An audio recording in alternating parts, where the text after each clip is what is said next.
बच्चों, आज हम हिंदी विषय को लेकर हिंदी विषय की तैयारी करते समय हम कई प्रकार के लेखन का कार्य करते हैं, जैसे पत्र लेखन, कथा लेखन, एक तिहाई सारांश, भाषांतर तथा निबंध लेखन। कई आत्मकथात्मक निबंध, कहानी लेखन, कई प्रकार का लेखन हम उस विषय की तैयारी करते समय करते हैं। इसी में एक महत्व का विषय है, जैसे निबंध लेखन। निबंध लेखन करते समय हम निबंध लेखन एक कला है। निबंध का अर्थ होता है सुगठित अथवा सुव्यवस्थित रूप में बंधा हुआ। साधारण गद्य रचना की अपेक्षा निबंध में रोचकता और सजीवता पाई जाती है। देखो, निबंध लेखन एक कला है। निबंध का अर्थ होता है हम हमारे सुव्यवस्थित सुगठित विचारों को लिखते हैं। साधारण गद्य रचना की अपेक्षा हम निबंध में और भी रोचकता से तथा सजीवता लाने का उसमें प्रयास करते हैं। निबंध गद्य में लिखी हुई रचना होती है जिसका आकार सीमित होता है। निबंध के माध्यम से हम क्या करते हैं? लेखन करते हैं, रचना करते हैं, जिसका आकार सीमित होता है। यानी उसका लेखन, निबंध का लेखन करते समय हम क्या करते हैं? हमारे विचार सीमित रूप में लिखते हैं, मर्यादित रूप में लिखते हैं। उसमें किसी विषय का प्रतिपादन अधिक स्वतंत्रतापूर्वक और विशेष अपनेपन और सजीवता के साथ किया जाता है। देखो, निबंध का लेखन करते समय हम क्या करते हैं? किसी एक विषय पर अपने विचार प्रतिपादन तथा अधिक स्वतंत्रतापूर्वक और विशेष अपनेपन के माध्यम से लिखते हैं। जैसे सजीवता के साथ निबंध का लेखन किया जाता है। निबंध लिखते समय निबंध में एक सूत्रता, व्यक्तित्व का प्रतिबिंब, आत्मीयता, कलात्मकता निबंध के तत्व माने जाते हैं। देखो, निबंध लिखते समय हम क्या करते हैं? विशेष अपनापन जताते हैं। सजीवता के साथ हम हमारे विचारों को लिखते हैं। उसमें एक सूत्रता होती है, किसी व्यक्ति का प्रतिबिंब उसमें होता है। व्यक्ति के विचार आत्मीयता के माध्यम से हम रखते हैं। कलात्मकता के निबंध के माध्यम से हम क्या करते हैं? लिखते हैं। यानी आत्मीयता, कलात्मकता निबंध के तत्व माने जाते हैं। इन तत्वों के आधार पर निबंध की रचना की जाती है। इन तत्वों के आधार पर निबंध की रचना की जाती है। रचना करना यानी निबंध का लेखन करना। अब निबंध के भेद यानी निबंध के प्रकार: वर्णनात्मक निबंध, विचारात्मक निबंध, आत्मकथन परक निबंध, चरित्रात्मक तथा कल्पना प्रदान निबंध। यानी निबंध के प्रमुख 5 प्रकार है, जिसे हम भेद भी कहते हैं। निबंध लेखन के प्रकार या फिर भेद, जैसे पहला वर्णनात्मक निबंध। वर्णनात्मक निबंध निम्नलिखित विषय पर जब हम निम्नलिखित विषय पर विस्तृत जानकारी वर्णनात्मक निबंध में लिखी जाती है। वर्णनात्मक निबंध निम्नलिखित विषय पर विस्तृत जानकारी इस प्रकार के अंतर्गत लिखी जाती है। जैसे अब वर्णनात्मक निबंध के कुछ विषय मेरे सामने हैं, वो मैंने आपको यहाँ पे दिए हैं। 1 पेड़ हमारे मित्र, 2 बरगद का पेड़, बरगद यानी वड, मेरा प्रिय गांव, मेरी पाठशाला, मेरा प्रिय खेल, मेरे प्रिय शिक्षक, मेरे प्रिय पिताजी या फिर मेरे पिताजी, पाठशाला का मैदान, बारिश का मौसम, हमारा महाराष्ट्र आदि विषयों के माध्यम से वर्णनात्मक निबंध लिखे जाते हैं।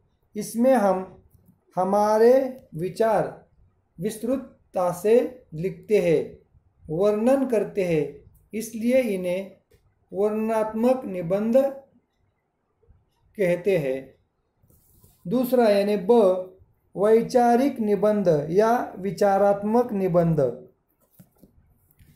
हमारे विचार शक्ति को बढ़ावा मिले तथा हमारी विचारों की सृजनशीलता का विकास हो, इसलिए ऐसे विषय पर निबंध लिखे जाते हैं। वैचारिक या फिर विचारात्मक निबंध हमारे विचार शक्ति को बढ़ावा मिले तथा हमारी विचारों की सृजनशीलता का विकास हो, इसलिए ऐसे विषय पर निबंध लिखे जाते हैं जैसे एक, कंप्यूटर का युग, दूरदर्शन हानि और लाभ, मोबाइल का ज़माना, वायु प्रदूषण, जल है तो कल है,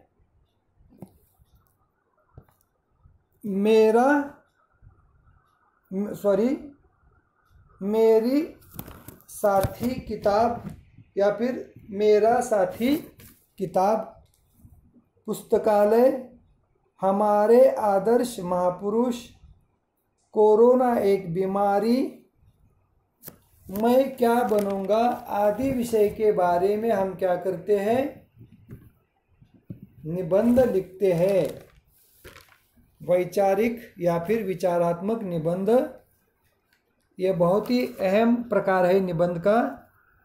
जैसे वैचारिक विचारात्मक निबंध हमारे विचार शक्ति को बढ़ावा मिले तथा हमारी विचारों की सृजनशीलता का विकास हो, इसलिए ऐसे विषय पर निबंध लिखे जाते हैं। जैसे कंप्यूटर का युग, दूरदर्शन हानि और लाभ, मोबाइल का ज़माना, वायु प्रदूषण, जल है तो कल है, मेरी साथी किताब, पुस्तकालय, हमारे आदर्श महापुरुष, कोरोना एक बीमारी और मैं क्या बनूंगा आदि विषयों के माध्यम से हम वैचारिक या फिर विचारात्मक निबंध लिखते हैं।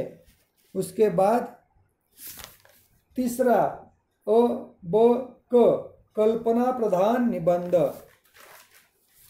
इस निबंध के अंतर्गत कल्पना प्रधान निबंध लिखने से हमारी विचार शक्ति तथा कल्पना और विचारों की तार्किक कौशल्य को बढ़ावा देती है। हमारे विचार हम कल्पना के माध्यम से, इस निबंध के माध्यम से दूसरों के सामने रखते हैं। जैसे कल्पना प्रधान निबंध लिखने से हमारी विचार शक्ति तथा कल्पना और विचारों की तार्किक कौशल्य को यह बढ़ावा देती है। जैसे कई प्रकार के विषय हमारे सामने आते हैं। एक, यदि परीक्षाएं न होती, यदि मुझे पंख होते। तीसरा, यदि सूरज न होता, यदि सप्ताह में इतवार न होता, यदि मैं चिड़िया होती। और छठा आखिरी, मेरी माँ का आंदोलन। जैसे मानो कि आपकी माँ ने घर में काम करना यदि बंद कर दिया तो क्या होगा, इसलिए मैंने ये कल्पना प्रधान निबंध आपके सामने रखा है। यह विषय मेरी माँ का आंदोलन। अ ब क के बाद ड, चौथा प्रकार आत्मकथन परक निबंध। आत्मकथन परक निबंध लिखने से हम किसी किताब तथा पुरातन वास्तु जैसे किला, ताजमहल और व्यक्ति तथा खेती में काम के लिए उपयोगी औजार आदि के बारे में हम क्या करते हैं, अपने विचार व्यक्त कर लिखते हैं। इस प्रकार के निबंध को आत्मकथन परक निबंध कहा जाता है। आत्मकथन परक निबंध लिखने से हम किसी किताब तथा पुरातन वास्तु जैसे किला, ताजमहल, कुतुब मीनार या फिर व्यक्ति या फिर खेती में काम करने के उपयोगी औजार आदि के बारे में हम क्या करते हैं, अपने विचार आत्मकथन परक निबंध के माध्यम से लिखते हैं। जैसे किताब की कहानी, किला एक ऐतिहासिक वास्तु, मैं एक किसान, नदी की आत्मकथा, मैं एक इंसान, किसान का साथी बैल, किसान के साथी औजार आदि के बारे में हम आत्मकथन परक निबंध लिखकर उस औजार, साधन, व्यक्ति, वास्तु का महत्व हम क्या करते हैं, आत्मकथा कथन परक के माध्यम से लिखते हैं, सामने रखते हैं। आखिरी निबंध का प्रकार चरित्रात्मक निबंध। आखिरी निबंध का प्रकार जैसे अ ब क ड ई, अ ब क ड के बाद ई यानी पांचवा प्रकार या फिर भेद। चरित्रात्मक निबंध के माध्यम से हम हमारे आदर्श व्यक्ति, महापुरुष, शिक्षा तज्ञ यानी शिक्षण तज्ञ, वैज्ञानिक आदि के बारे में तथा उनकी चारित्रिक विशेषताओं के बारे में विस्तारता से जानकारी लिखते हैं। जैसे उनका जीवन परिचय, उनका कार्य और उनका सामाजिक योगदान आदि के बारे में हम चरित्रात्मक निबंध के माध्यम से ऐसे निबंध लिखते हैं। उसके लिए कुछ विषय मैंने आपके सामने रखे हैं।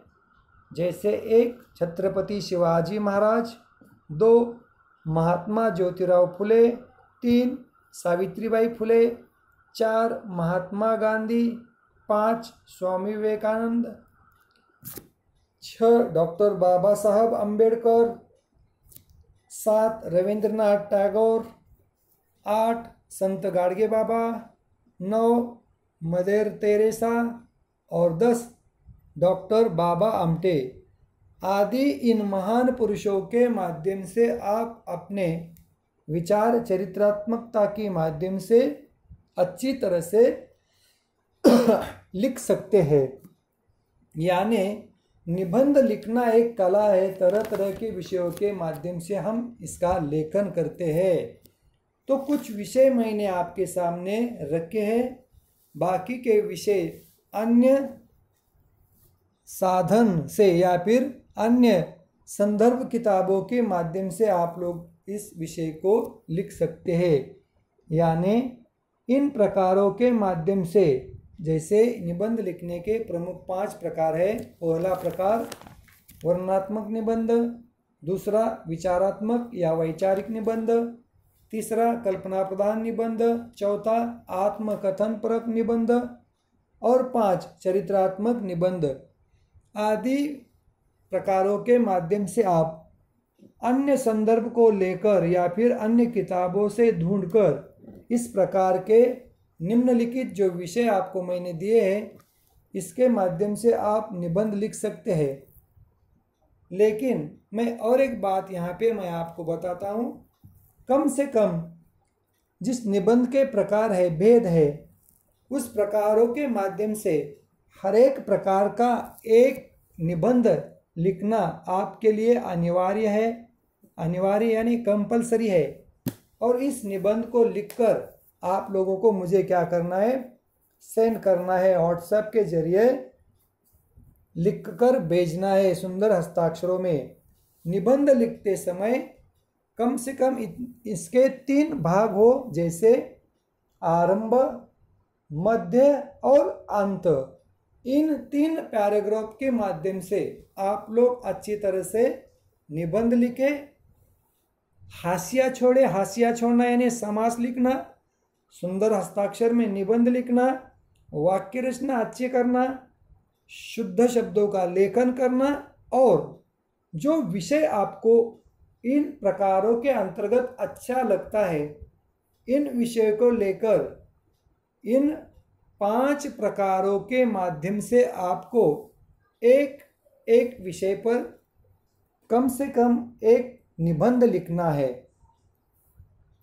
और वो लिखकर मुझे व्हाट्सएप के जरिए सेंड करना है। समझ में आ गया?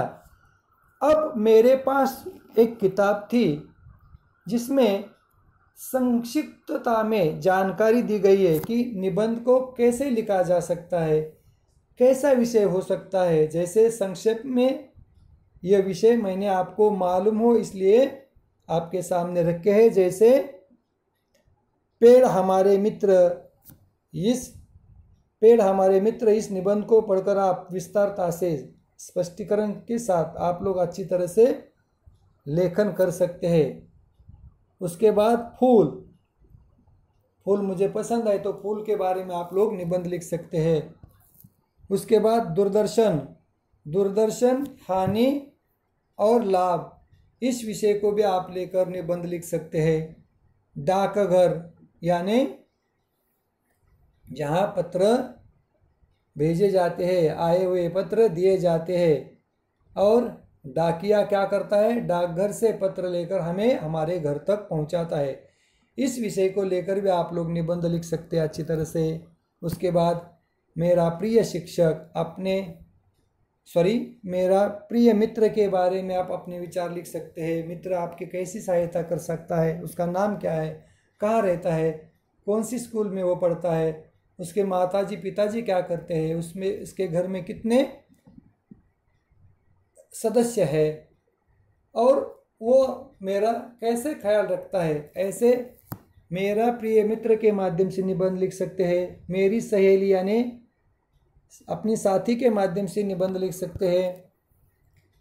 मेरा घर यानी आपके घर को भी आप लोग आपके सदस्यों के बारे में निबंध लिख सकते हैं। जैसे आपके घर में कौन कौन है, माताजी पिताजी, बड़े भाई बहन, चाचा चाची, नाना नानी आदि को लेकर और अपने घर को लेकर आप लोग निबंध लिख सकते हैं। अपनी पाठशाला यानी मेरी पाठशाला कैसी है इसका भी वर्णन आप लोग निबंध के माध्यम से कर सकते हैं। मेरी पाठशाला कैसी है, कितने कक्षाएं हैं इसमें, जैसे नर्सरी से लेकर 8वीं तक की कक्षाएं यहाँ पे मेरी पाठशाला में है। इतने शिक्षक है, सबसे अच्छे शिक्षक कौन से हैं, वो क्या पढ़ाते हैं, हमारी कैसी वो खातिरदारी करते हैं, हमें ज्ञान लेने में मदद करते हैं, हमारे प्रशासक कौन है। जैसे प्रिंसिपल के विचार, आपको उनकी जो सहायता होती है इसके बारे में आप लोग मेरी पाठशाला के माध्यम से विचार लिख सकते हैं। उसके बाद मेरा प्रिय खेत आदि के बारे में आप लोग निबंध लिख सकते हैं। जैसे मेरा प्रिय खेल कौन सा है, कब खेलते हैं हम उस खेल को, उस खेल की पूरी जानकारी लिख सकते हैं। मेरा प्रिय खेत ही क्यों प्रिय है, मैं कहाँ रहता हूँ, खेत मुझे क्यों अच्छा लगता है, खेत में कौन काम करता है, खेती उगती है इसलिए हमें अनाज मिलता है, आदि विचारों को आप लोग इस निबंध के माध्यम से लिख सकते हैं। यानी निबंध का लेखन करना एक कला है। अच्छी तरह से यदि आप लोग निबंध लिखते हैं तो अच्छे अंक भी आपको मिल सकते हैं, लेकिन उसके लिए 3 भागों में निबंध को लिखना। जैसे मैंने बताया, प्रारंभ यानी शुरुआत, मध्य यानी बीच में का आशय, और अंत यानी आखिर। एक आधे विषय को लेकर हम उसकी शुरुआत कैसे करते हैं, आशय के अंतर्गत विषय कैसा लिखते हैं, और उसका आखिरी यानी उसका सेवट, अंत में हम किस तरह से जानकारी देते हैं। इस प्रकार निबंध को 3 हिस्से में लिखा जाता है। और वाक्य रचना आसान, सरल, सादी हो, सीधी हो, शब्दार्थ ठीक हो, व्याकरण शुद्धता की दृष्टि से शुद्ध शब्द उसमें लिखे गए हो, विचार, कल्पनाशीलता, उदाहरण, स्पष्टीकरण आदि के माध्यम से हमारे विचार बहुत ही अच्छे होने चाहिए। तब कहीं जाकर 10 में से हमें 8, 9, 10 अंक मिल सकते हैं। लेकिन उसके लिए निबंध लेखन करते समय हमें विचार, मेहनत, परिश्रम, लगाव, प्यार से इसका लेखन करना होता है। जैसे मेरे प्रिय शिक्षक के माध्यम से जब आप लोग अपने विचार लिखते हैं, कितना अच्छा लिखते हैं। बिल्कुल उसी प्रकार हर एक अपने व्यक्ति को जो आपको प्रिय लगता है, चाहे वो खेल हो, चाहे वो किताब हो, चाहे वो वास्तु हो, चाहे वो व्यक्ति हो, चाहे वो महापुरुष हो, चाहे वो वैज्ञानिक हो, चाहे वो शिक्षण तज्ञ हो, चाहे वो बड़ा विद्वान व्यक्ति क्यों न हो, आदि के बारे में आप लोग निबंध लिख सकते हैं।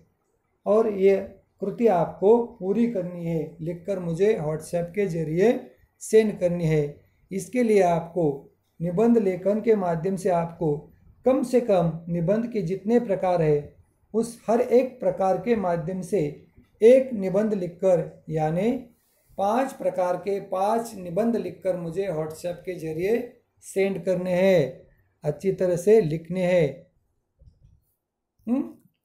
इस तरह से हमने निबंध तथा उसके लेखन विधि की जानकारी ली।